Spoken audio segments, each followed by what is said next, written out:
ક્યારે વાસ્તવિકતામાં થશે ઘેડ પંથકનો વિકાસ? એ સવાલ ઉભો થાય છે. તંત્રના મોટા દાવાઓ વચ્ચે જુઓ ઘેડની વરવી હકીકત.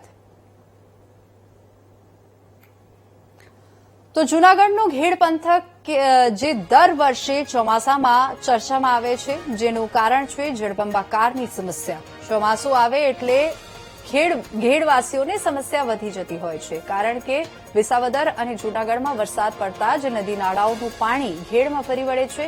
અને આ સમસ્યાના કાયમી ઉકેલ માટે 2 વર્ષ પહેલા સરકારે 1500 કરોડના વિશાળ પેકેજની જાહેરાત કરી હતી અને 3 તબક્કામાં કાયમી ઉકેલ લાવવાનો દાવો કર્યો હતો. પણ સ્થિતિ તમે દ્રશ્યમાં જોઈ શકો છો. આપણે સૌ પ્રથમ સિંચાઈ વિભાગના દાવાને સાંભળીએ કે જેઓ કહી રહ્યા છે કે માંગરોળમાં લગભગ 98% કામગીરી પૂર્ણ થઈ ગઈ છે. માંગરોળ તાલુકા અને કેશોદ તાલુકામાં 2 કામ કર્યા હતા. એમાં માંગરોળ તાલુકામાં આશરે 8 કરોડ જેવું અને કેશોદ તાલુકામાં આશરે 5.7 કરોડ જેવું સરકાર દ્વારા ફાળવણી કરવામાં આવેલી હતી. એમાં માંગરોળ તાલુકામાં અંદાજે 98% જેવું પ્રોગ્રેસ પતી ગઈ છે. કેશોદ તાલુકામાં સ્થાનિક વિરોધને કારણે અંદાજિત 54% જેવી ભૌતિક પ્રગતિ થયેલી છે. ફેઝ 1 ની કામગીરી બાદ ફેઝ 2 ની કામગીરીનું આયોજન કરવામાં આવેલ છે, જે અંતર્ગત હાલ સરકારશ્રી દ્વારા સોરઠી ખેડના જૂનાગઢમાં ટોટલ 452 કરોડની ફાળવણી કરવામાં આવેલી છે, જે અંતર્ગત સરકારશ્રી દ્વારા વહીવટી મંજૂરી આપવામાં આવેલી હોય. અત્યારે હાલ વિભાગ દ્વારા તાંત્રિક મંજૂરીની પ્રોસેસ પ્રગતિ હેઠળ હોય. આયોજન મુજબ તાંત્રિક મંજૂરી મળ્યા બાદ આવનાર દિવાળી એટલે કે ઓક્ટોબર માસની આડેગાળે ટેન્ડર પ્રોસેસ કરી અને કામગીરી કરવાનું આયોજન છે. તો સ્ક્રીન પર દેખાતા દ્રશ્યો અત્યારના જ છે. 98% જો કામગીરી પૂર્ણ થઈ ગઈ હોત તો ગામની આવી પરિસ્થિતિ હોય. આ દ્રશ્યો છે જૂનાગઢ જિલ્લાના ઘેડ પંથકના. ડ્રોન વિડીયો તંત્રના દાવાની પોલ ખોલી રહ્યા છે, જેમાં સ્પષ્ટ દેખાઈ રહ્યું છે કે કેટલું પાણી ભરાયેલું છે અને રસ્તા પર પણ માત્ર પાણી જ પાણી જોવા મળી રહ્યું છે. જ્યાં જુઓ ત્યાં અધધ પાણી ભરાયા છે. અહીં વરસાદ એટલે વિકાસ નહીં પરંતુ વિનાશની શરૂઆત કહેવામાં આવી રહ્યું છે. વરસાદી પાણી અને ગંદા પાણી ખેતરોમાં ફરી વળતા પાકને ભારે નુકસાન થાય છે અને દર વર્ષે ઉભી થતી આ સમસ્યાથી હવે ગામના લોકો પણ ત્રાહિમામ પોકારી ઉઠ્યા છે. અને ગામના લોકોનું કહેવું છે કે કામ માત્ર કાગળ પર નહીં, હકીકતમાં કરો.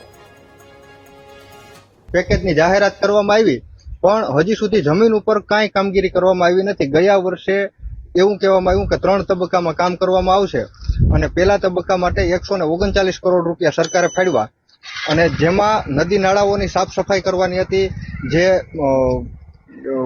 પાણીને અવરોધ કરતા હતા એવી તમામ વસ્તુઓ દૂર કરવાની હતી. પણ માત્ર ને માત્ર સરકારે ઘેડ વિસ્તારના ખેડૂતોને અને ઘેડ વિસ્તારના લોકોને મૂર્ખ બનાવી અને 12 કરોડની કામગીરી કરી અને કામગીરી ઠપ કરી દીધી છે. અત્યારે કોઈ પણ જાતની કામગીરી આ વર્ષે કોઈ પણ જાતની કામગીરી કરવામાં નથી આવી. તો ભારતીય કિસાન સંઘે પણ સરકાર પર આકરા પ્રહારો કરતા કહ્યું કે કરોડોના પેકેજોની જાહેરાત બાદ પણ જમીન પર કોઈ અસરકારક કામગીરી જોવા નથી મળી.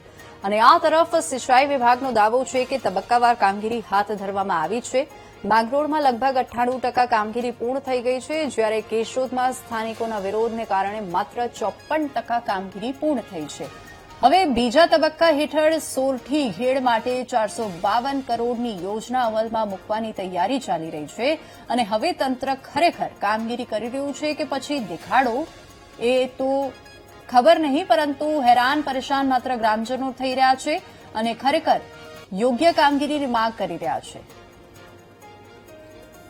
મારે કઈ નક્કી જ નહીં, કઈ પાણી આવી જાય ઉપર પાણી વરસાદ થોડોક થાય તો ડેમ સલો સાઈડ રાખે તો સીધા બારા ખોલે ડબલ પાણી થઈ જાય. અમારે વરસાદ એટલી નુકસાન થાય કે નકરીના ડેમમાં અધૂરા રાખવા દે અને ડેમ છેલ્લે ભરે તો વાંધો ન આવે. આ તો પૂરા ભરી દે પાછા પાણી વરસાદ થાય એટલે સીધા ખોલે એટલે એક વરસાદનું પાણી હોય ડબલ ડેમનું પાણી થાય એટલે અમારે પાણીની વધારે સંકટ રહે. દર વર્ષ થાય, એક વર્ષ નથી સરદાર નહીં, વર્ષ દાડે. ખેડના ખેડૂતો છે એના સ્થિતિમાંથી બહાર લઈ આવવા માટે સરકાર માત્ર ને માત્ર મોટા મોટા પેકેજો જાહેર કરે છે અને વાતો કરે છે, પરંતુ સ્થળ ઉપર કોઈ એવી નક્કર કામગીરીઓ થતી નથી. અને આ જે ખેડના લાખો ખેડૂતો છે એમની આજીવિકાનું માત્ર ને માત્ર એક સાધન છે કે આ ખેતી છે. અને જો આ ખેતી છે એ નિષ્ફળ જાય તો આ ખેડૂતોને એમનું જીવન છે ટૂંકાવવાનો વારો આવશે. અને આવી સ્થિતિનું નિર્માણ ન થાય એના માટે સરકારે વહેલામાં વહેલી આ યોજનાઓ છે એને પૂર્ણ કરવી જોઈએ અને જે આ ખેડની સ્થિતિ છે એની અંદર સુધારો લઈ આવવો જોઈએ.